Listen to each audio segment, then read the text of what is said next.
लेकिन जो स्थूल शरीर है हमारा, सूक्ष्म शरीर और कारण शरीर, वो 24 तत्वों में कौन कौन से पार्ट है सर? क्या नाम है? सौरभ पांडे। क्या करते हैं? मैं इंजीनियर हूँ, आचार्य काशी का रहने वाला हूँ। अच्छा। यहाँ अभी आया भाई साहब, तो सौभाग्य था हमारा कि आपके दर्शन हो। बैठिए बैठिए।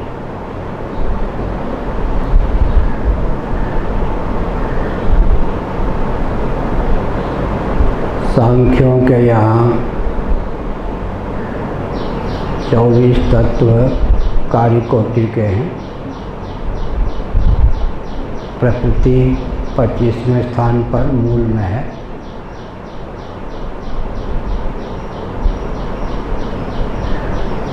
प्रकृति को लेकर भी वो लोग 24 तत्व की गणना करते हैं। 16 और 8, 16 विकृतियाँ हैं, 8 प्रकृतियाँ हैं। तो आत्मा को 25वां तत्व मानते हैं। शेश्वर सांख्यवादी जो योगी हैं, ईश्वर का अस्तित्व मानते हैं, पुरुष विशेष ईश्वर, वो 26वां तत्व मानते हैं। कर्मेंद्रीय पंचक है, ज्ञानेंद्रीय पंचक है। इसी प्रकार से अंतःकरण के सांख्य प्रस्थान में मन, अहम, बुद्धि 3 विभाग हो जाते हैं। अहम को ही समष्टि की दृष्टि से अहंकार कह देते हैं, समष्टि बुद्धि को ही महत्तत्व कह देते हैं। पंच तन्मात्राएँ हैं जिनको वेदांती अपंचीकृत पंच महाभूत कहते हैं। पंचभूत हैं जिसको वेदांती पंचीकृत पंचभूत कहते हैं। 5 महाभूत हो गए, पंच तन्मात्राएँ माने पंच अपंचीकृत पंच महाभूत।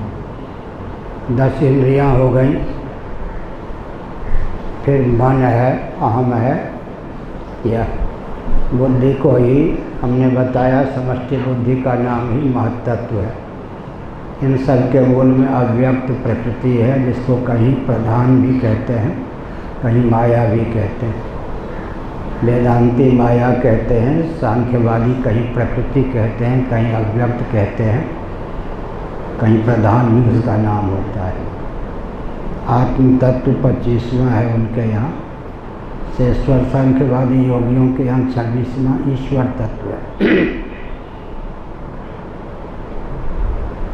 आपका प्रश्न क्या है फिर? आचार्य, हमको ये जानना है कि ये जो 24 तत्व हैं, उसमें आचार्य स्थूल शरीर का जो हमारे पार्ट है, बैठ समझ गए आप। पंच जो स्थूल भूत हैं ना, अपंचीकृत पंच महाभूत, जिसको सांख्यवादी पंच तन्मात्रा कहते हैं, उसका उपयोग और विनियोग होता है पंचीकृत पंच महाभूतों की उत्पत्ति में। पंचीकृत पंच महाभूत ही स्थूल शरीर के उपादान कारण है, मूल मेटर। तारतम्य संघात, पंचीकृत पंच महाभूत मान स्थूल पंच महाभूत का कार्य है यह स्थूल शरीर। अपंचीकृत पंच महाभूत को पंच तन्मात्रा कहते हैं। सांख्य प्रस्थान में उसका उपयोग सूक्ष्म शरीर की रचना में बिल्कुल नहीं है, स्थूल पंचभूतों की उत्पत्ति में है।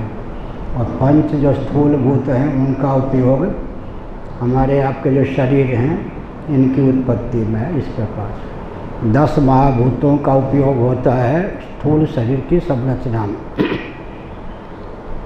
अपंचीकृत पंच महाभूत, पंच तन्मात्रा उसको कहते हैं। शब्द स्पर्श रूप रसगंध, वो कहेंगे शब्द तन्मात्रा, हम कहेंगे अपंचीकृत आकाश। उनके यहाँ कहा जाएगा स्पर्श तन्मात्रा, हम कहेंगे अपंचीकृत वायु। वो कहेंगे रूप तन्मात्रा, हम कहेंगे अपंचीकृत तेज। वो कहेंगे रस तन्मात्रा, हम कहेंगे अपंचीकृत जल। वो कहेंगे गंध तन्मात्रा, हम कहेंगे अपंचीकृत पृथ्वी। इस प्रकार अपंचीकृत पंचभूतों का उपयोग पंचीकृत पंचभूतों की संरचना में है। हमारा आपका स्थूल शरीर, उसका उपादान कारण पंचीकृत पंचमहाभूत हैं। इस सांख्यों का प्रस्थान यह कोई तत्व नहीं है, कार्य है। शरीर कोई तत्व नहीं है, पंचभूतों का कार्य है। तारतम्य संघात, तत्वांतर परिणाम नहीं है, एक नियम होता है। बैठ जो वस्तु अपने से अधिक विशेषता वाली किसी वस्तु को उत्पन्न न कर सके वो अंतिम कार्य।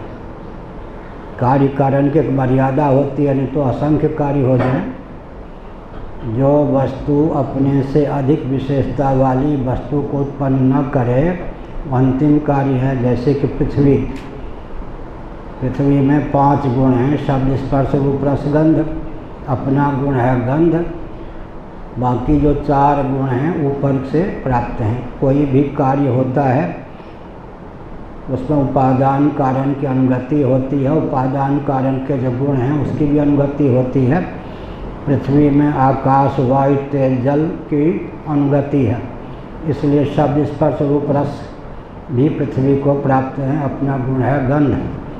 पृथ्वी अंतिम कार्य इसलिए है कि पृथ्वी अपने से अधिक विशेषता वाली किसी वस्तु को उत्पन्न नहीं करती। ये जो वृक्षादि हैं इनमें भी 5 ही गुण हैं, इसलिए पृथ्वी अंतिम कार्य फल रूप है। अंतिम कार्य का अर्थ हो गया फल। इसमें ऊपर के सभी तत्व अनुगत हैं। और कोई प्रश्न? आपके प्रश्न का उत्तर है कि यह जो स्थूल शरीर है, चित जल पावक गगन समीरा पंच रचित अधम शरीरा, तुलसीदास जी ने कहा पंचीकृत पंच महाभूतों का तारतम्य संघात है। सांख्यों के यहाँ, योगियों के यहाँ, वेदांतियों के यहाँ। वैशेषिक नैयायिक ऐसा मानते हैं कि आकाश का उपयोग किसी शरीर की संरचना में नहीं होता। पृथ्वी, जल और तेज, वायु से ही शरीर की रचना होती है। कोई शरीर पार्थिव होता है, कोई वारुण माने जलीय, कोई आग्नेय माने तेजस, कोई वायव्य। 4 प्रकार के शरीर होते हैं। एक में दूसरे भूत की अनुगति नहीं है, ऐसा सांख्यों, ये वैशेषिकों नैयायिकों का प्रस्थान है। हम लोग इस स्थूल शरीर को पंचीकृत पंच महाभूतों का कार्य मानते हैं, कोई तत्व नहीं है, इसलिए पंचत्व को प्राप्त हो गए।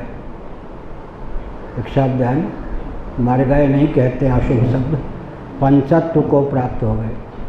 पंचत्व को माने उनका जो शरीर था वो अपने उपादान भाव को प्राप्त हो गया।